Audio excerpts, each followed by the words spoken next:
Hello, in front of me I've got PDP Gaming Nintendo Switch controller. In this video I'll show you how to switch analog stick.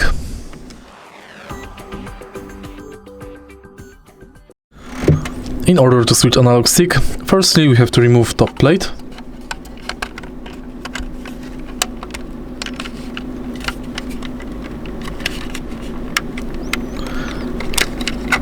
Make sure to do it gently.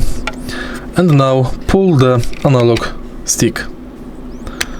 Now you can install precision analog stick.